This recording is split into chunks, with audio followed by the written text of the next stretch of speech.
1997년의 겨울은 유독 길고 시렸습니다. IMF라는 거대한 파도가 온 나라를 덮쳐 사람들의 마음마저 꽁꽁 얼어붙게 했던 그해 12월 서울 지하철 3호선 객차 안 출근길 승객들의 구두 소리 사이로 바닥을 긁는 기분 나쁜 소음이 들려옵니다.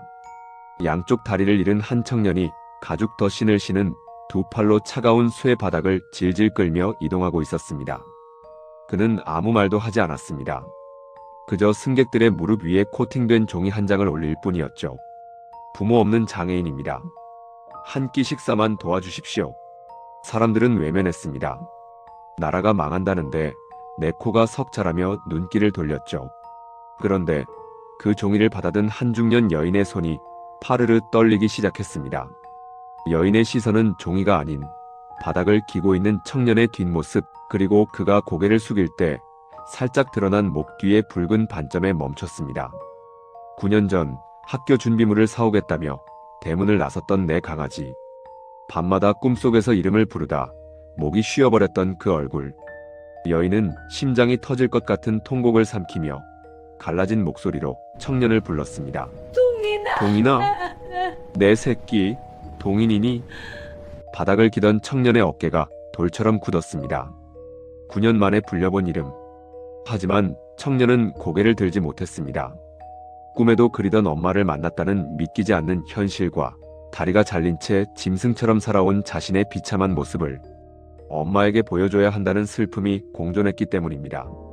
1988년 여름의 찬란한 햇살 아래서 사라졌던 소년이 왜 1997년의 차가운 지하철 바닥을 기어다니는 장애인이 되어 나타난 걸까요? 오늘 홍영웅의 사건 파일은 엄마와 아들의 잃어버린 9년, 그 잔혹한 진실을 추적합니다. 이야기를 시작하기 전에 구독과 좋아요는 미제 사건을 다시 세상에 드러내는데 큰 힘이 됩니다. 홍영웅의 사건 파일 시작합니다. 1988년의 서울은 온통 축제 분위기였습니다. 거리마다 굴렁쇠 소년의 함성이 울려 퍼지고 호돌이가 그려진 깃발이 바람에 나부끼던 찬란한 여름이었죠. 하지만 그 화려한 올림픽의 불빛보다 더 환하게 빛나던 것은 시장 귀퉁이에서 나무를 파는 엄마를 향해 달려오던 13살 소년 신동인의 미소였습니다. 동인이는 동네에서 알아주는 효자였습니다. 학교가 끝나면 친구들과 축구 한판 하러 갈 법도 한데 이 착한 아이는 언제나 엄마의 장터로 먼저 발걸음을 옮겼습니다. 고사리 같은 손으로 무거운 짐을 나르고 허리가 굽은 할머니들이 지나가면 누구보다 먼저 달려가 손을 내밀던 아이. 동네 어른들은 저런 아들 하나 있으면 소원이 없겠다며 입을 모아 칭찬하곤 했습니다. 사건이 일어난 그날 아침도 평소와 다름없이 맑았습니다. 학교에서 열리는 그림 그리기 대회를 위해 도화지와 물감이 필요했던 동인이는 엄마에게 수줍게 말했습니다. 엄마, 문방구 가서 준비물만 얼른 사고 올게요. 올 때 엄마 좋아하는 박하사탕 사올 테니까 조금만 기다려. 엄마는 땀에 젖은 아들의 얼굴을 소매로 닦아주며 아끼던 노란 손수건 하나를 아들의 가방끈에 꽉 묶어주었습니다. 혹시라도 잃어버릴까봐 아들의 이름 석자, 신동인을 서툰 솜씨로 수놓은 손수건이었죠. 그래, 우리 강아지. 조심해서 다녀와야 한다. 길은 어두우니까 딴 데 가지 말고. 동인이는 해맑게 웃으며 손을 흔들었습니다. 멀어지는 아들의 뒷모습을 보며 엄마는 생각했습니다. 저 아이가 커서 어른이 되면 얼마나 든든할까. 나중에 호강시켜준다는 아들의 말이 현실이 될 날이 머지않았다고 말이죠. 하지만 그것이 살아있는 아들의 마지막 뒷모습이 될 줄은 그 찬란한 88년의 햇살 아래서는 누구도 짐작하지 못했습니다. 축제의 함성이 서울 하늘을 뒤덮기 직전 가장 착했던 소년 동인이의 세계는 그 문방구 골목에서 영원히 멈춰버리고 말았습니다. 문방구에서 빳빳한 도화지와 새 물감을 산 동인이의 발걸음은 가벼웠습니다. 가방 옆에 묶인 엄마의 노란 손수건이 8월의 매미 소리에 맞춰 살랑살랑 춤을 추고 있었죠. 엄마한테 빨리 가서 박하사탕 드려야지. 아이의 머릿속은 온통 시장에서 땀 흘리고 있을 엄마 생각뿐이었습니다. 동네 어귀 좁은 골목길에 들어섰을 때였습니다. 뙤약볕 아래서 큼직한 보따리 2개를 발치해 두고 쩔쩔매는 한 노파가 보였습니다. 좋게 여든은 되어 보이는 허리가 굽은 할머니였습니다. 동인이는 그저 지나칠 수 없었습니다. 도와드리는 게 당연하다는 엄마의 가르침이 아이의 몸에 배어 있었으니까요. 할머니, 짐이 너무 무거워 보여요. 제가 좀 들어드릴까요? 동인이의 물음에 노파는 주름진 얼굴로 인자하게 웃어 보였습니다. 아이고, 이 착한 도령. 우리 손주놈도 너만한데 지금 많이 아파서 내가 약이며 먹을 것을 좀 샀단다. 저기 골목 끝까지만 좀 들어다 줄 수 있겠니? 동인이는 양손에 무거운 보따리를 하나씩 나누어 들었습니다. 아직 어린아이의 팔에는 벅찬 무게였지만 아픈 손주를 걱정하는 할머니의 마음을 생각하니 힘이 솟았습니다. 하지만 골목 안쪽으로 깊숙이 들어갈수록 햇빛은 사라지고 서늘한 그림자가 아이를 덮쳤습니다. 근처 올림픽 경기장 건설 현장에서 들려오는 육중한 기계 소음과 함성 소리가 골목 안의 정적을 집어삼키고 있었죠. 골목 끝, 막다른 담벼락 앞에 낡은 봉고차 한 대가 서 있었습니다. 그 순간 할머니의 인자하던 표정이 순식간에 차갑게 굳어버렸습니다. 얘야, 이제 다 왔다. 저기 아저씨들 따라가면 내가 찾는 사탕이 아주 많단다. 말이 끝나기도 전에 봉고차의 옆문이 거칠게 열렸습니다. 검은 그림자들이 쏟아져 나와 동인이의 입을 틀어막고 차 안으로 거칠게 끌어당겼습니다. 또 동인이는 필사적으로 발버둥을 쳤습니다. 가방끈에 묶여있던 엄마의 노란 손수건이 문틈에 걸려 힘없이 찢겨나갔죠. 도와달라는 아이의 비명은 올림픽 준비를 위한 거대한 덤프트럭의 경적 소리에 묻혀 누구에게도 닿지 않았습니다. 선의를 베풀었던 소년의 손에는 이제 물감이 아니라 차가운 쇠사슬의 감촉이 느껴지기 시작했습니다. 세상에서 가장 착했던 소년의 믿음이 가장 잔인한 배신으로 무너져 내리는 순간이었습니다. 해가 뉘엿뉘엿 지고 노을이 깔리기 시작했을 때 시장통 나물 가게의 엄마는 자꾸만 골목 어귀로 눈길을 돌렸습니다. 준비물만 사고 바로 온다더니 길을 잃었나? 아니면 친구랑 노느라 시간 가는 줄 모르나? 하지만 시장 사람들이 하나둘 장사를 접고 들어갈 때까지도 동인이의 모습은 보이지 않았습니다. 불길한 예감에 휩싸인 엄마는 시장 바닥을 맨발로 뛰쳐나갔습니다. 문방구로, 학교로 아이들이 놀만한 골목이란 골목은 다 뒤졌죠. 그러다 동인이가 납치됐던 그 어두운 골목 끝에서 엄마는 자리에 주저앉아 통곡하고 말았습니다. 전봇대 아래 뾰족한 못에 걸려 찢어진 피 묻은 노란 손수건 조각을 발견했기 때문입니다. 엄마가 아침에 정성스레 수놓아준 아들의 이름 석자가 흙먼지에 뒤덮인 채 울고 있었습니다. 파출소로 달려가 울며불며 매달렸지만 돌아온 대답은 얼음장보다 차가웠습니다. 아주머니, 지금 서울 올림픽 때문에 비상이에요. 비상. 요즘 애들 화려한 거 구경한다고. 가출하는 일이 예사예요. 며칠 기다려보세요. 배고프면 다 들어옵니다. 나라가 큰 잔치를 앞두고 있으니 조용히 하라는 식의 무책임한 태도.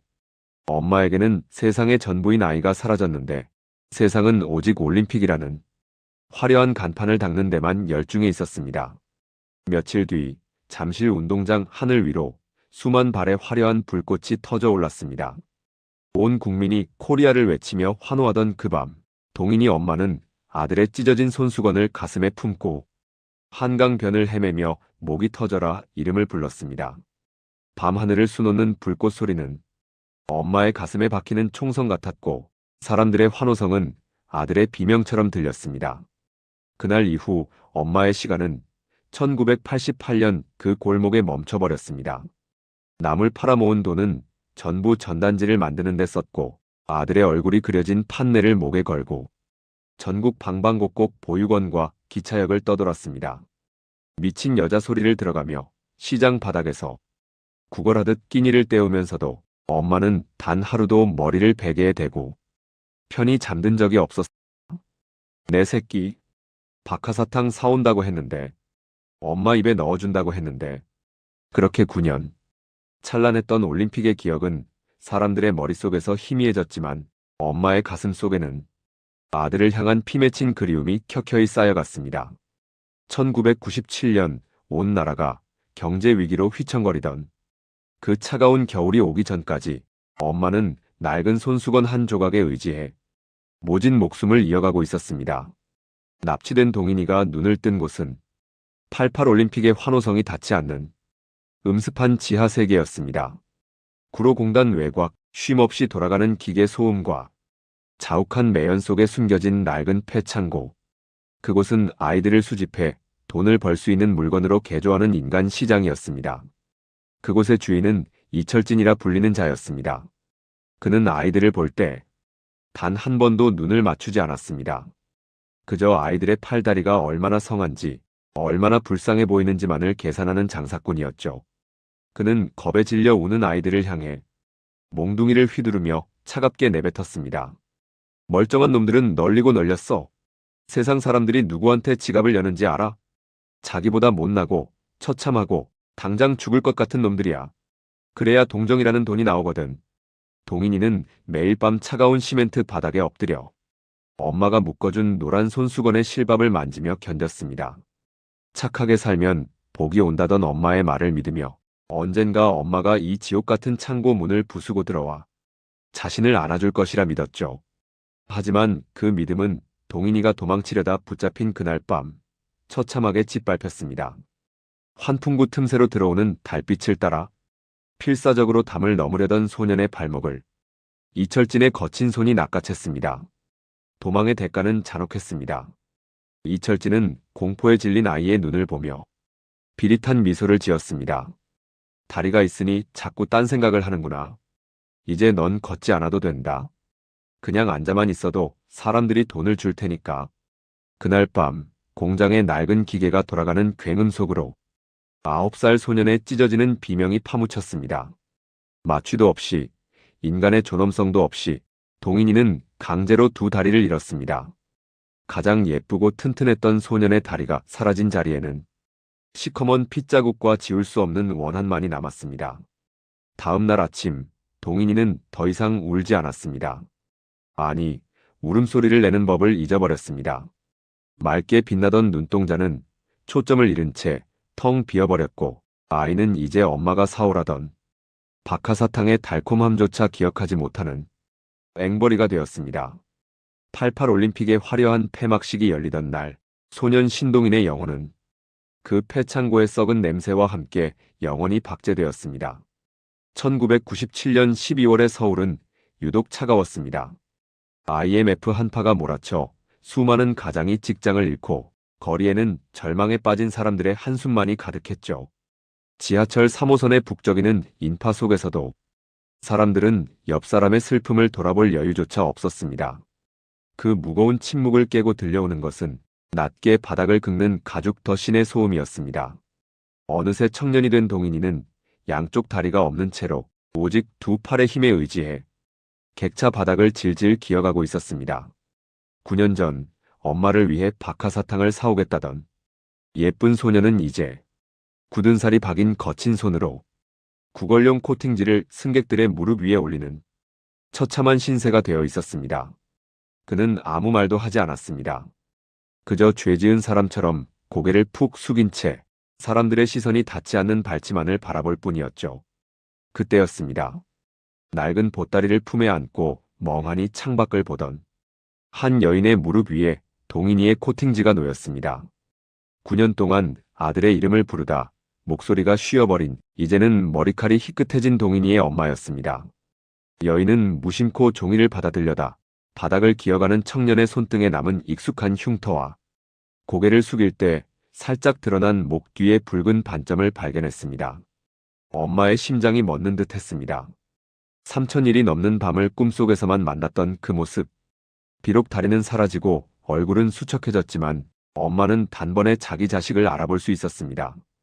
그것이 엄마라는 존재였죠. 내 뱃속에서 10달을 품어 낳은 내 강아지, 내 새끼 동인이었습니다. 동인아, 내 아들. 동인이니? 여인의 갈라진 목소리가 객차 안에 울려 퍼졌습니다. 동인이의 몸이 전기를 맞은 듯 굳어버렸습니다. 9년 만에 듣는 동인이라는 이름. 그토록 그리웠던 엄마의 향기와 목소리. 동인이는 당장이라도 엄마의 품속에 얼굴을 묻고 울고 싶었습니다. 하지만 그는 고개를 드는 대신 더욱 깊게 숙이며 떨리는 목소리로 작게 속삭였습니다. 아는 척하지 마세요. 제발. 저기 뒤에 그들이 보고 있어요.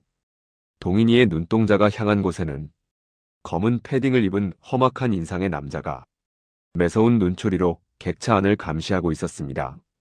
9년이라는 세월 동안 이철진의 조직은 동인이를 철저한 감시 속에 가두고 있었습니다.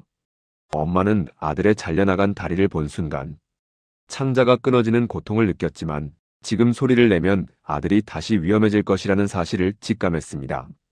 엄마는 피가 나도록 입술을 깨물며 흘러나오는 눈물을 집어삼켰습니다.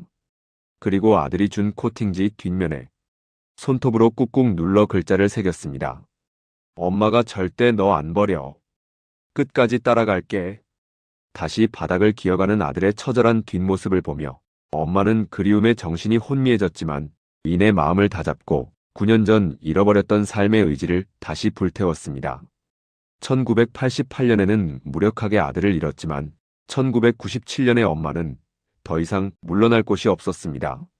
이제 엄마의 목숨을 건 두 번째 싸움이 시작되고 있었습니다. 아들이 바닥을 기어 객차 너머로 사라지는 동안 엄마는 심장이 입 밖으로 튀어나올 것 같은 공포와 분노를 억눌러야 했습니다. 당장이라도 달려가 아들의 마른 몸을 안고 울고 싶었지만 아까 그 감시자의 매서운 눈빛을 떠올리며 발톱을 숨겼습니다. 9년 전 순진하게 공권력만 믿고 기다렸던 대가는 아들의 잘려나간 두 다리였습니다. 이제 엄마는 그 누구도 믿지 않았습니다. 오직 제 자식을 찾겠다는 모성이라는 이름의 본능만이 그녀를 움직였습니다. 엄마는 다음 역에서 내리는 척하며 몰래 객차 창문을 통해 아들의 행방을 쫓았습니다. 동인이가 지하철역 밖으로 끌려나갈 때까지 엄마는 시장통에서 나물 보따리를 이고 지며 단련된 끈질긴 체력으로 거리를 두며 뒤를 밟았습니다. 아들을 태운 낡은 승합차가 향한 곳은 연기가 자욱하고 기계 소음이 끊이지 않는 구로공단 외곽의 폐공장 지대였습니다. 1997년의 겨울은 IMF라는 거대한 재앙으로 인해 어두운 뒷골목조차 균열이 가고 있었습니다. 이철진의 조직 역시 자금난에 시달리며 내부 기강이 흐트러지고 있었죠. 엄마는 며칠 밤을 꼬박 지새우며 공장 주변을 맴돌았습니다. 쓰레기통을 뒤지고 인근 식당 종업원들에게 비타민 음료를 건네며 정보를 모았습니다. 저 공장에 배달 자주 가시죠? 거긴 왜 그렇게 젊은 사람들이 휠체어를 타고 다닌대요? 안쓰러워서 그래. 엄마의 집요한 추적 끝에 조각난 진실들이 모이기 시작했습니다.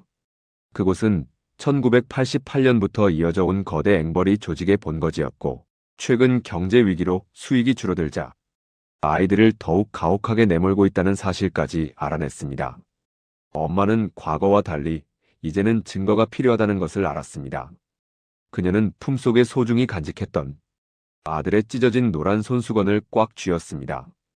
동인아, 조금만 기다려.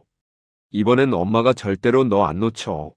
내 다리를 가져간 그놈들, 엄마가 지옥 끝까지라도 쫓아가서 찢어 죽일 거야. 엄마는 무작정 들이닥치는 대신 9년 전과는 다른 세상을 이용하기로 했습니다. 신분을 숨기고 일용직 청소부로 공장 근처를 배회하며 내부 구조를 파악했고 조직원들이 술에 취해 내뱉는 말들을 녹음했습니다. 미친 여자처럼 전국을 떠돌던 9년의 세월은 엄마를 가장 잔혹하고 치밀한 수사관으로 만들어 놓았습니다. 자식을 잃은 엄마의 마음이 도끼로 변하는 순간 세상에서 아무것도 무서울 것이 없는 추적자가 탄생한 것입니다. 1997년의 마지막 밤을 앞둔 어느 새벽 구로공단 외곽의 낡은 폐창고 앞 정적을 깨고 수십 대의 경찰차와 특공대가 창고를 에워쌌습니다. 이번엔 달랐습니다. 엄마가 며칠 밤을 지새우며 직접 수집한 녹취록과 현장 사진, 그리고 조직 내부에서 탈출한 한 청년의 결정적 제보가 더해진 덕분입니다. 작전 개시, 문 열어. 육중한 철문이 뜯겨나가며 경찰들이 들이닥친 창고 내부는 차마 눈뜨고 볼 수 없는 지옥 그 자체였습니다. 썩은 냄새와 녹슨 쇠비린내가 진동하는 그곳에는 하루 목표 금액 미달 시 벌칙이라는 잔인한 규칙이 적힌 칠판이 걸려 있었고 구역별 수익을 분석한 장부들이 널브러져 있었습니다.